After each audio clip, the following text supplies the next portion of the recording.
नाक बनाई अल्लाह ताला ने हमारी, वैसी है ना छोटी सी। 400 अल्लाह ने इसके अंदर सेंट रिसेप्शन रखे हैं कि वो जो सूंघ के बताते हैं, वो जो चीज़ों को सूंघ के फैसला करते हैं कि ये बदबू है, ये खुशबू है। साइंटिस्ट कहते हैं कि तकरीबन 50,000 खुशबुओं को हमारी नाक पहचान सकती है। हमारी सांसों का निज़ाम, जो हम सांस लेते हैं, सोचा है कभी? कभी नहीं सोचा। शायद कोरोना में कुछ लोगों ने सोचा हो। एक आदमी, एक सेहतमंद जो आदमी है, 8 से 16 मरतबा सांस लेता है 1 मिनट के अंदर, और पूरे दिन 22,000 मरतबा सांस लेता है एक शख्स। 22 मरतबा ऑक्सीजन अंदर जाती है और नाइट्रोजन बाहर आता है, 22,000 मरतबा। अगर उस हवा को जो हम सांस में इस्तेमाल करते हैं, अगर उसको नापा जाए तो आप ये समझें कि तकरीबन 16 बाई 20 का आप एक स्विमिंग पूल बनाएं, जिसकी गहराई तकरीबन 5 से 6 फीट हो। 5 से 6 फीट गहरा खड्डा या स्विमिंग पूल, और 14 बाई 18 या 14 बाई 20, उसके अंदर जितनी हवा आएगी 22,000 गैलन, वो इंसान सांस लेता है रोज़ाना। ये जो हमारे सिलेंडर चलते हैं, ई सिलेंडर जो चले ना अभी, उसमें कोरोना में आप लोगों ने देखा होगा, सिर्फ 2 घंटे की सांस को सप्लाई कर सकता है। 2 घंटे के बाद डैड उसे दोबारा भरवा के लाइए। आप सोचें, आप तसव्वुर करें, अगर अल्लाह की ये नेमत अल्लाह हमसे रोक ले हमारी नाफरमानियों की वजह से, कितने सिलेंडर होंगे मस्जिद में? एक पोर्शन बनाना पड़ेगा, सिलेंडर का प्लांट लगाना पड़ेगा मस्जिद में आने के लिए। ये वो नेमतें हैं जो हम सोचते ही नहीं। ज़बान, छोटा सा टुकड़ा लग रहा है ना देखने में, छोटा सा, सबसे ज़्यादा जिसका मिसयूज़ होता है, हम लोग सबसे ज़्यादा मिसयूज़ करते हैं। उस ज़बान के अंदर अल्लाह ने 10,000 टेस्ट बर्ड्स रखे हैं। 10,000 यानी 10,000 छोटी छोटी सी सुइयाँ हैं इस ज़बान के अंदर, जो हमें टेस्ट को बताती हैं कि ये चीज़ कड़वी है, ये ठंडी है, ये मीठी है, ये बकबकी है। ये अब हम चिकन फ्राई खा रहे हैं, अब हम रोटी खा रहे हैं, अब हम चावल खा रहे हैं, ये कौन बताता है? ये वो टेस्ट बर्ड्स हैं जो अल्लाह ने हमारी ज़बानों में रखे हैं। कितने? 10,000। और हर 15 दिन के बाद अल्लाह सुब्हानहू व तआला इन टेस्ट बर्ड्स को चेंज कर देते हैं। सर्विस होती है हर 15 दिन के बाद। ये 10,000 के 10,000 टेस्ट बर्ड्स को साफ़ करके नए निकालते हैं अल्लाह सुब्हानहू व तआला। उस राल के ज़रिए, उसके ज़रिए, हमारे थूक के ज़रिए वो सब या तो बाहर निकल जाते हैं या पेट में चले जाते हैं। अगर ये टेस्ट बर्ड्स डिस्टर्ब हो जाएं किसी के, दुनिया कड़वी हो जाएगी उसके लिए। उसे पता ही नहीं चलेगा कि मैं चाय पी रहा हूँ या क्या पी रहा हूँ, पानी पी रहा हूँ या पेशाब पी रहा हूँ, कुछ नहीं पता चलेगा अगर ये टेस्ट बर्ड्स डिस्टर्ब हो जाएं हमारे। आप लोगों ने कभी कभी देखा होगा, बुखार होता है ना, बुखार कि जी सब कड़वा लग रहा है, कहते हैं ना कि ना खाने का मन कर रहा है ना पीने का, हर चीज़ कड़वी लग रही। क्यों लगती है? इसलिए कि उस बुखार की हिद्दत की वजह से वो टेस्ट बर्ड्स डिस्टर्ब हो जाते हैं।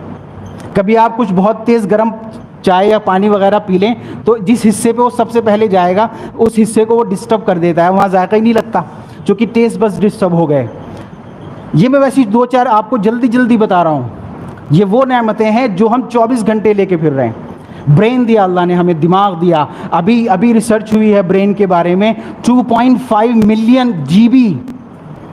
अब ये इतना ही समझ पाए हैं साइंटिस्ट। ये जो हमारे मोबाइल चलते हैं, मेरे ख्याल में जो सबसे बड़ा मोबाइल शायद जो सबसे एडवांस होगा, ज़्यादा से ज़्यादा 1 TB होगा। ये लोग बैठे हैं टेक्नीशियन, ये लोग बताएंगे 1000 GB, बस उससे आगे मोबाइल की कैपेसिटी नहीं है। मास्टर कंप्यूटर शायद होगा 1 लाख TB वगैरह होगा शायद। लेकिन हमारे दिमाग की जो कैपेसिटी है, हमारे दिमाग की जो अल्लाह ने सलाहियत रखी है, 2.5 मिलियन यानी 25 लाख GB की सलाहियत अल्लाह ने हमारे दिमाग में रखी है। ये वो नेमतें हैं जिनका हमें एहसास ही नहीं है। अच्छा, इन नेमतों को, ये तो मैं बहुत 2-4 बातें बताई, अभी तो बहुत ज़्यादा तफसील नहीं है, का वक्त नहीं है। अब इन सब चीज़ों के बाद एक सवाल ये पैदा होता है कि अल्लाह ने पैदा क्यों किया, क्यों बनाया इस इंसान को? ये एक अहम सवाल हो जाता है। अल्लाह तो हकीम है ना, फ़तअल्लाहुल मलिकुल हक़, वो तो ऐसा बादशाह है जो आला है, वो हक़ है, हकीम है। हकीम का कोई भी काम, बल्कि किसी भी समझदार आदमी का कोई काम बग़ैर मकसद के नहीं होता। بھائی آپ لوگ یہاں تشریف لائیں، کیوں لائیں؟ جمعے کی نماز پڑھنی ہے۔ چیزوں کا بھی مقصد ہوتا ہے، اے سی کیوں چل رہے ہیں؟ اس لیے کہ کولنگ دے، یہی مقصد ہے نا، ورنہ بلا وجہ کوئی ڈبہ کیوں لگائے گا؟ مائک کیوں؟ بھیا آواز پہنچائے، اسی لیے میں نے اس کو یہاں لگا رکھا ہے، نہیں آواز پہنچائے گا تو نکال دیں گے۔ تو ہر چیز کا ایک مقصد ہوتا ہے۔ یہ اتنی بڑی کائنات، یہ جو انسان جو چل رہا ہے، یہ 2.5 ملین GB کا دماغ لے کے جو ایک چل رہا ہے یہ انسان، اسے کیوں بنایا؟ لگتا ہے نا ہم دنیا میں پھنس گئے، بزنس یہ وہ میں دیکھی جائے گی۔ افحسبتم انما خلقناکم عبثا وانکم الینا لا ترجعون، اللہ خود ہی سوال کر رہے ہیں، کیا تم یہ سوچ رہے ہو کہ ہم نے تمہیں بس یوں ہی پیدا کر دیا؟ ارے یوں ہی تو آپ گھر سے باہر بھی نہیں نکلتے، یوں ہی تو ایک بچہ بھی نہیں روتا، بھوک لگتی ہے تو روتا ہے۔ تو کیا تمہیں بس یوں ہی پیدا کر دیا اور تمہیں ہمارے پاس نہیں آنا ہے؟ نہیں، واپس جانا ہے۔ اصل گھر تو وہی ہے نا، جنت، وہاں واپس جانا ہے بھائی۔ اس کی تیاری کے لیے دنیا میں بھیجا تھا اللہ سبحانہ و تعالیٰ نے۔ اچھا، اتنی بڑی بات کو اللہ تعالیٰ کیسے اسکپ کر دیتے، کیسے چھوڑ دیتے؟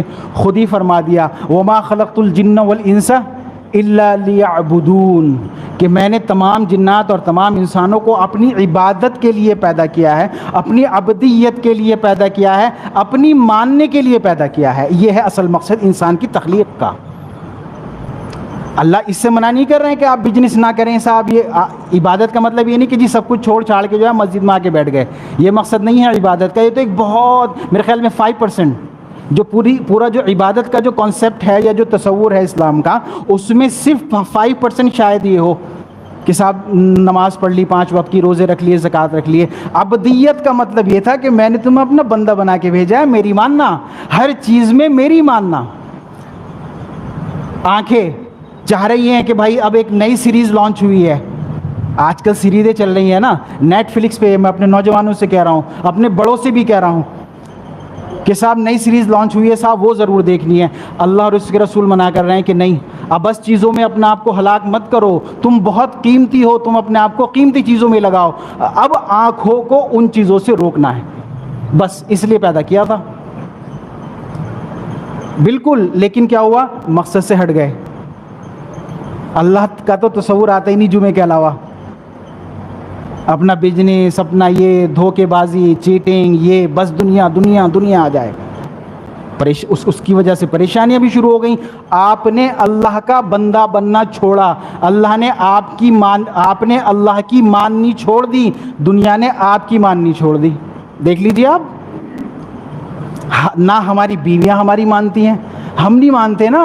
ہم نے کسی کو بڑا نہیں مانا تو جن کو ہم بڑے ہیں، جو ہمارے چھوٹے ہیں، انہوں نے بھی ہمیں بڑا ماننا چھوڑ دیا۔ ہر آدمی میرے خیال میں عموماً یہ عام ہے کہ جی امام صاحب دعا کیجئے، بچہ بڑا، ہم تو بچے سے بڑے پریشان ہیں، پتہ نہیں جی کب آوے کب جاوے، کب سو جا کب کیا ہو جا۔